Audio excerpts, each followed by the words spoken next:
Mikrokredit bank hamkorligida Andijon viloyati Paxtaobod tumani Guzar mahalla fuqarolar yig'inidagi 96, 98, 192 sonli konturlarda amalga oshirilmoqda. Bu yerda hozirda kartoshka ekilgan. Maydon hajmi 11 gektardan iborat. Bu yerdagi ekinlar zamonaviy usullar bilan parvarishlanmoqda. Hozirda ekinlar unib chiqishgan. Ekinlar yetishtirish 90 kun davom etadi. Yetishtirish jarayonida sug'orilib, tabiiy va mineral o'g'itlar bilan oziqlantiriladi.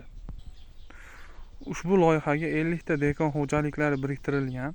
Har bir dehqon xo'jaligi o'rtacha 0,15 gektardan yer maydonlari to'g'ri keladi. Loyihani samarali amalga oshirish uchun lider tadbirkor sifatida Soy samarali yerlar ishlab chiqarish kooperativi biriktirilgan.